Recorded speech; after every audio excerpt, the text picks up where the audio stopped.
یہ بہلول بھی اسی قبیلے کا فرد تھا، دجلہ کے کنارے مٹی کے گھروندے پاؤں پہ بناتا اور انہیں مسمار کر دیتا ہے۔ وہ کبھی آپ نے دیکھا ہوگا کہ بچے ریت میں اپنا پاؤں رکھ کر کے اوپر سے ریت تھپک لیتے ہیں اور پھر پاؤں ہولے سے نکال لیتے ہیں، بچ جائے تو بڑے خوش ہوتے ہیں، اور جب کھیل ختم ہو جاتے ہیں تو اسے گرا دیتے ہیں اپنے ہاتھوں سے۔ بہلول بھی اسی شغل میں لگا ہوا ہے۔ بہلول یہ کام کر رہا ہے، گروندے بناتا ہے گراتا ہے، گروندے بناتا ہے گراتا ہے۔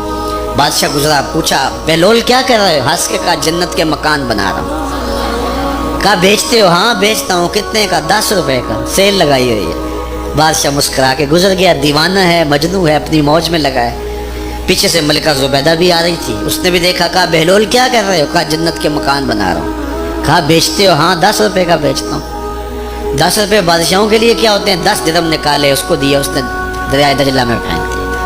فقیر اتنی دیر تک فقیر نہیں بنتا۔ داتا صاحب فرماتے جب تک مٹی کا ڈھیلا اور سونے کی ڈلی اس کی نظر میں برابر نہیں ہو جاتا۔ اور ایک مکان کے گرد، ایک وہ گروندے کے گرد دائرہ لگایا، کہا یہ تیرا ہوا۔ ملکہ گزر گئی، بادشاہ بھی چلا گیا۔ شام کو اپنے محل میں پہنچے، بادشاہ سویا، منظر جاگا کہ حشر کا دن ہے، پھر جنت کا منظر ہے، جنت میں بڑے بڑے خوبصورت مکان ہیں۔ ایک مکان تو بڑا ہی اچھا لگا، تو جی چاہا کہ اس مکان کو دیکھوں۔ تو جب قریب گیا تو دروازے پہ لکھا تھا ملکہ زبیدہ۔ شوق سے آگے بڑھا تو دربان نے روک دیا، کہا یہ ملکہ کا ہے۔ کہا وہ میری ہی ملکہ ہے۔ کہا دنیا کے ضابطے اور ہیں، آخرت کے ضابطے اور ہیں۔ بادشاہ کی آنکھ کھل گئی، بے چین ہو گیا، ملکہ کو بیدار کیا، کہا تو کون سا نیک عمل کیا ہے؟ میں نے جنت میں تیرا یوں محل دیکھا ہے۔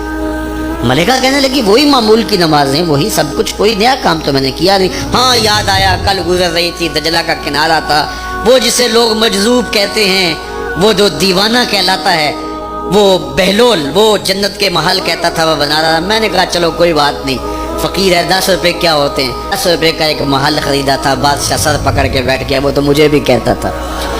میں دیوانے کی بات سمجھ کے گزر گیا۔ اگلے دن بادشاہ قصدن گزرا۔ جب قصدن گزرا نا تو دل دھڑک رہا تھا کہ کہیں مجذوب پھر آج مل جائے اور اسی موج میں ہو تو کام بن جائے۔ دیکھا تو بہلول وہاں بیٹھا ہوا ہے، آگے بڑھ کے دیکھا تو کام بھی وہی۔ بادشاہ پھر رک گیا، پوچھا بہلول کیا کر رہے ہو؟ اب دل دھڑک رہا تھا کہ مجذوب ہے، کوئی اور بات کہہ دے تو چلو اچھا ہو کہ وہی جواب دے دے۔ اس نے وہی جواب دیا، جنت کے محل بنا رہا ہوں۔ بادشاہ کا کچھ دل ٹھہرا، پھر کہا اچھا بیچتے بھی ہو؟ ہاں ہاں بیچنے کے لیے بنا رہا ہوں۔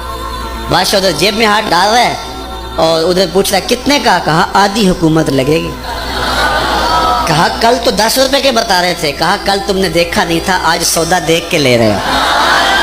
اللہ تعالیٰ ارشاد فرماتا ہے انما تنذر من اتبع الذکر وخشی الرحمن بالغیب، جو ان ڈٹھے سودے کرتے ہیں، جو بغیر دیکھ کے کرتے ہیں۔ اچھا چلو ایک خوشخبری میں آپ کو بھی سناؤں، اور وہ خوشخبری رسول اللہ کی زبان سے۔ حضور نے فرمایا طوبی لمن رآنی وآمن بی وطوبی 7 مرات من لم یرانی وآمن بی۔ فرمایا صحابہ تمہیں مبارک ہو ایمان کی کہ تم نے مجھے دیکھا اور میرے اوپر ایمان لائے، اور کہا انہیں 7 مبارکیں ہوں جنہوں نے مجھے دیکھا بھی نہیں ہوگا اور پھر بھی ایمان لائیں گے۔ انما تنذر من اتبع الذکر وخشی الرحمن بالغیب فبشرہ بمغفرۃ واجر کریم۔ ان کو بشارت دے دیجئے بڑی عزت والے اجر کی اور خوشخبری بھی۔ تو جس اجر کو میرا رب بھی کریم کہہ رہا ہے وہ اجر کیسا ہوگا؟